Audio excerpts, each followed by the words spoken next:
Okay, this ain't no motherfucking ESPN or Sports Illustrated. This ain't none of that bullshit. You can see I got this old fucked up T-shirt on. My hair ain't combed. I did shave a little bit and shit. But I just want to talk about some things. I'm a real sports analyst. I don't make a goddamn dime, not a penny. But I wanted to. I'm thinking about the Jets. I'm a Raider. To just let you know, I'm a Laker and a Raider and a Saint. But the goddamn Raiders, uh, they got a new coach, but Al Davis, as he was getting older, he fucked up because he fucked up with the coaching staff on his team, on our great team with that dynasty we had. The two people that he got real pissed off with because they had Julius Caesar kind of attitudes, just like he has. The two people, Mike Shanahan and John Gruden, both of them motherfuckers he fired. Both of them motherfuckers kicked his motherfucking ass. Okay?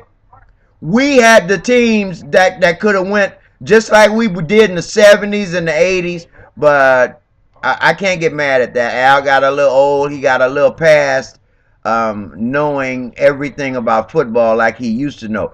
His finger was not on the pulse of things. I could talk about that forever. The biggest thing that bothers me about my Raiders, though, is old shit. Old shit like Jack Tatum. Jack Tatum, the best fucking cornerback safety.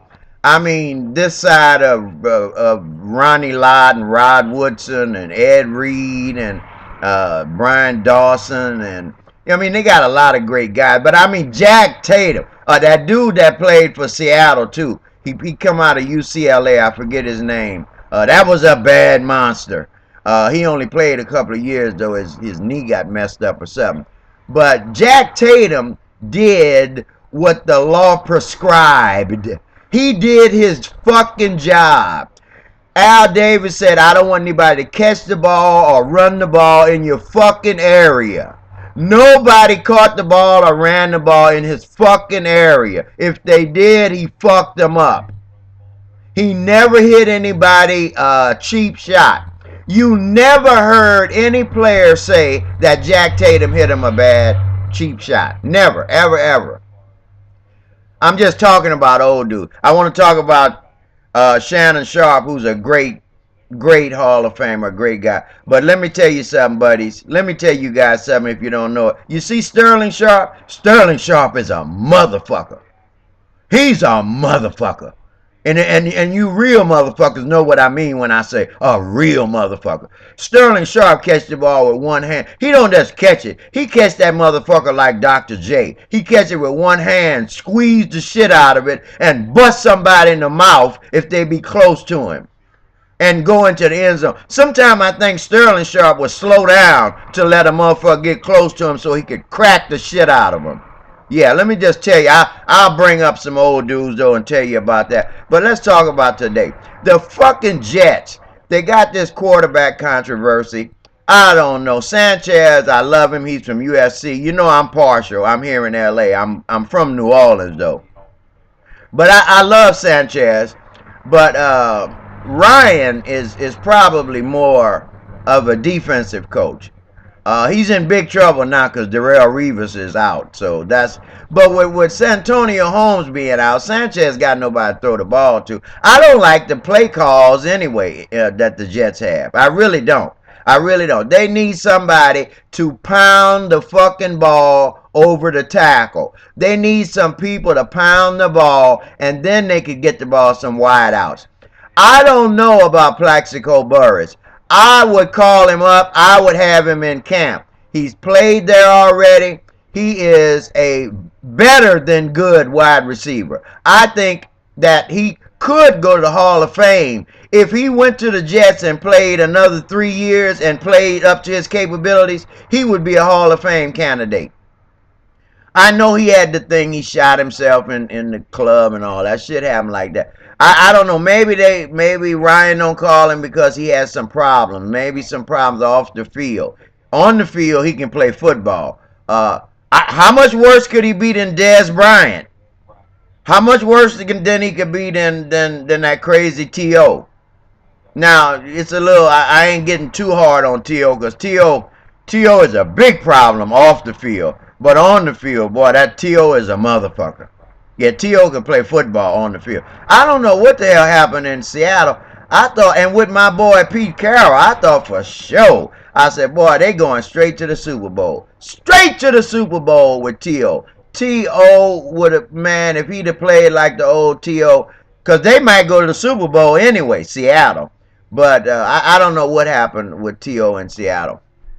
The Raiders, that coach, this is just a lame duck period. We're just having people here now because we need a coach. Al Davis is gone, but let's not wait until all our talent is gone.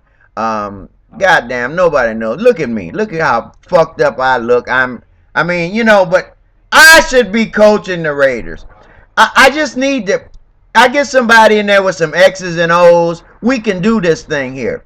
Because all I would do is talk to my guys. I have an eye for talent, so I'm going to pick the right guys to play. But I need to make them bite into one system. The system is we are possibly the greatest team ever to play. I know you Steel Curtain people are going to say something different. I know Montana 49ers are going to have something to say. Steve Young, too. Those 49ers were tremendous. The Cowboys, Randy White, too tall. Roger the Dodger. I know you got something to say. Tom Brady and them guys over there. John Elway and them, they had a great team. They won 2 Super Bowls back to back. But really they weren't, you know, I mean, they had pretty good defenses. And Elway is truly probably one of the 5 greatest quarterbacks ever to play. But they didn't have a great team every fucking year. They had some great defenses. But Elway didn't win a fucking thing until they went out and got that Terrell Davis dude. I don't even think he was drafted. That was a bad motherfucker. That motherfucker is the only guy that I would put on the same level almost with fucking Jim Brown. I know you people want to call me and say something to me. Call me, motherfucker. I'm telling you, Terrell Davis would knock all your fucking teeth out. Every game he played, for however long he played, I don't know what he played, 2, 3, 4 years. Every game he played, the Denver Broncos stood a chance of winning because Elway is a great quarterback, but Terrell Davis would bust you in your mouth. He played all. He didn't come out on 3rd down. He didn't come down on 4th down. That motherfucker would have played linebacker. He would have played safety. He might have played quarterback if they would have let him. Anyway, we don't want to get into that. But let's not talk about Maurice Jones-Drew down there. They won't give him his money. I think I heard somewhere on ESPN that Maurice Jones-Drew, another dude from LA, he's 80% of that team's offense. Do you know what the fuck that means? 80%? Okay, we're not math scientists here. 80%. You only have 100%, okay? 80%. You got 100% here, right here. This is 50%. That's half. 80% is right here. That means that only 20% of your offense comes from somewhere else other than Maurice Jones-Drew. But you won't pay him? But see, I remember all that bullshit. I remember Isaiah Robinson, number 58, the linebacker for the Rams, was the best linebacker in the fucking NFL, and they wouldn't pay him. I remember that. I remember Eric Dickerson. You guys love Walter Payton, right? You love Barry Sanders. You love all of them. I said Eric Dickerson. Eric Dickerson was on a pace greater and higher than Walter Payton and Barry Sanders and Emmitt Smith. Eric fucking Dickerson. He was the 26th highest paid running back in the NFL when he was running for the Rams. That motherfucker averaged, I think, 1,800 yards about 4 or 5 years with the Rams. And he was the 26th highest paid player. So where does sympathy go? Sympathy goes with what we know, what we see, what we hear. The media controls everything. Like this little fucking computer is my media. I'm telling you, he averaged about 1,800, 1,850 yards a year, every year, and he was the 26th highest paid player running back in football. So when he asked for some more money, they fucked him. They sent his punk ass out of here. They sent him to the Colts, who didn't even have a team. And I think that motherfucker almost got 2,000 yards that year without an offensive line. But yeah, the big guys, the owners, the big teams, the big corporate American shit, it's all the same in everything we do. They control the media, so the media puts on TV whatever they want you to see. If they would tell you that Eric Dickerson came out of college, out of SMU, with a white boy named Craig James, two badass dudes.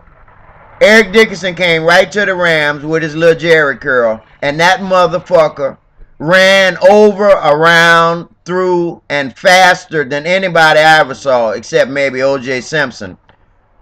And for 4 or 5 years, he was absolutely greater than Walter Payton and anybody else I ever saw in my life. And then he found out he was the 26th highest paid player in the league. So he asked Dominic Frontiere, who took over for Mr. Rosenblum, and she married some jewelry guy or perfume guy or something. She took over the Rams, and she didn't want to pay him, so they shipped his ass out of here.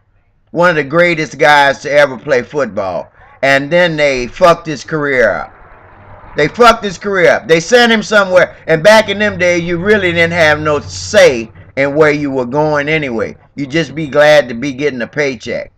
A guy like that. A guy like Jack Tatum, who does what you say. In the book it says, don't let a guy catch the ball. Don't let a guy run the ball. You got to play contain. You got to come up. You got to take them guards and them fullbacks. You got to take their blocks. And you got to throw their big ass off. And you got to get to the running back. You got to not let them catch slants. You got to guard the tight ends coming off the line. You got to catch the wideouts when they try to do a post pattern or go deep.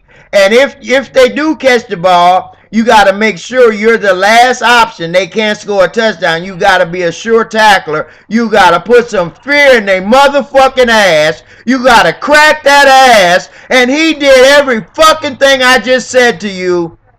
And not only is he not in the Hall of Fame, the fucking media and the NFL won't even talk to him. So he hit a guy. The guy got paralyzed. Darryl Stingley. I think he played for the Patriots. Number 80 or 81. And he got paralyzed. You know what killed him? When they interviewed Jack Tatum after he tackled a guy and injured him with a clean hit. When they asked Jack Tatum all the questions that they want to ask you, they scripted and shit. He's just coming off the street and got to answer all that shit. They asked him about it and they said, well, Jack, what was your job? He said, Al Davis told me to don't let a guy catch the ball in my area and don't let him run in my area. That's what I was doing. And they asked him, well, Tatum, now that Darryl Stingley's paralyzed, if you had to, you don't know he's paralyzed, just say this is the morning of the game. If he caught that ball and ran your way, would you hit him as hard as you hit him that day? Jack Tatum thought about it a minute, and he said, yeah, I would hit him. That's my fucking job. For that answer, for that reason, for that much of being like John Wayne, like Clint Eastwood, like Charles Bronson, for being like that kind of guy, they have fucked him out of his football legacy. Now I'm done now. I got to get dressed and washed up and shit. I just wanted to get on here and tell you guys some shit, okay? I'll talk to you later. This is Primo RJR. I have a website, viewfromthehood.net. Primo RJR at viewfromthehood.net. Okay, bye.